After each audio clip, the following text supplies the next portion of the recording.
എംഫ്ലിൻ്റ് മീഡിയയിലേക്ക് സ്വാഗതം. നമ്മുടെ തൊട്ടയൽവക്കത്ത് കിടക്കുന്ന ഇന്ത്യയുടെ പ്രസിദ്ധമായ ദ്വീപ സമൂഹമായ ലക്ഷദ്വീപിൽ ആദ്യഘട്ടത്തിലാണ് വോട്ടെടുപ്പ് നടക്കുന്നത്. ഏപ്രിൽ 11 വോട്ടെടുപ്പ് നടക്കുകയാണ്. അവിടുത്തെ ചിത്രം വളരെ രസകരമാണ്. മഹാരാഷ്ട്രയിൽ സഖ്യത്തിൽ മത്സരിക്കുന്ന കോൺഗ്രസും NCPയും ആണ് ലക്ഷദ്വീപിൽ നേർക്കുനേർ ഏറ്റുമുട്ടുന്നത്. 10 തവണ അവിടെ MP ആയിരുന്ന, തുടർച്ചയായി 10 തവണ MP ആയിരുന്ന, 1967 മുതൽ MP ആയിരുന്ന, കേന്ദ്രമന്ത്രിയായിരുന്ന, ലോക്സഭ ഡെപ്യൂട്ടി സ്പീക്കറായിരുന്ന PM സയ്യിദിൻ്റെ മകൻ മുഹമ്മദ് ഹംദുള്ള സയ്യിദും.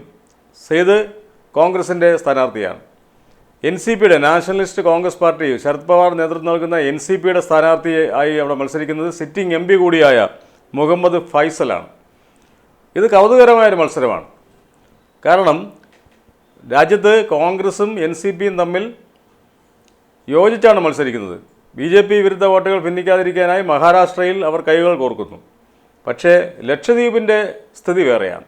അവിടെ ഇവർ തമ്മിലാണ് മുഖ്യ മത്സരം നടക്കുന്നത്. അവിടെ BJP ഇല്ല. മൊത്തം 44,000 വോട്ടാണ്. ആകെ 43,239 വോട്ടാണ് കഴിഞ്ഞ തവണ പോൾ ചെയ്തത്. ആ കഴിഞ്ഞ തവണ പോൾ ചെയ്തതിൽ ഇപ്പോഴത്തെ സിറ്റിംഗ് MP ആയ മുഹമ്മദ് ഫൈസലിന് കിട്ടിയത് 21,665 വോട്ടാണ്. അന്ന് സയ്യിദിൻ്റെ മകൻ തന്നെയായ ഹംദുള്ള സയ്യിദാണ് മുഖ്യ എതിരാളി. അദ്ദേഹത്തിന് 20,130 വോട്ടാണ് കിട്ടിയത്. ഏതാണ്ട് 1000-ൽ താഴെ വോട്ടുകളുടെ വ്യത്യാസത്തിലാണ് സയ്യിദിൻ്റെ മകനോട് തോറ്റുപോയത്. അതേ ആളുകൾ തന്നെയാണ് ഇപ്പോൾ അവിടെ മത്സരിക്കുന്നത് എന്നുള്ളതാണ്. കഴിഞ്ഞ തവണ മത്സരിച്ച അതേ സ്ഥാനാർത്ഥികൾ തന്നെയാണ് അവിടെ ഇത്തവണ വീണ്ടും ഏറ്റുമുട്ടുന്നത്. മറ്റ് സ്ഥാനാർത്ഥികൾ മത്സരിക്കുന്നുമുണ്ട്. BJPയുടെ സ്ഥാനാർത്ഥിയും മത്സരിക്കുന്നുണ്ട്, CPMൻ്റെ സ്ഥാനാർത്ഥിയെല്ലാം മത്സരിക്കുന്നുണ്ട്. അങ്ങനെ കൗതുകരമായ ഒരു മത്സരമാണ്.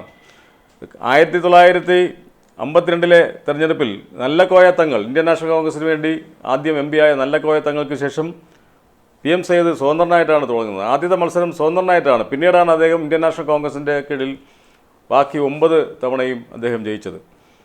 ഇങ്ങനെ നോക്കുമ്പോൾ ലക്ഷദ്വീപിലെ മത്സരം നമുക്കെല്ലാം കൗതുകമുള്ളതാണ്. നമുക്ക് കൂടി താല്പര്യമുള്ള ഒരു മത്സരമാണ്. ആ മത്സരത്തിൽ ഇങ്ങനെ ഒരു വശം അതിനുണ്ട് എന്നുള്ളതാണ് ഏറ്റവും കൗതുകകരം. ഒരിടത്ത് കൈകോർക്കുകയും മറ്റ് സ്ഥലത്ത് പരസ്പരം എതിരിടുകയും ചെയ്യുന്നു. അപ്പം അവരവരുടെ ശക്തി കേന്ദ്രങ്ങളിൽ കോംപ്രമൈസ് ചെയ്യാൻ ഒരു പാർട്ടിയും തയ്യാറല്ല. BJP വിരുദ്ധ വോട്ടുകൾ ഭിന്നിക്കാതിരിക്കാനാണെങ്കിൽ പോലും അത് തയ്യാറല്ല എന്നുള്ളതാണ് ഇത് കാണിക്കുന്നത്.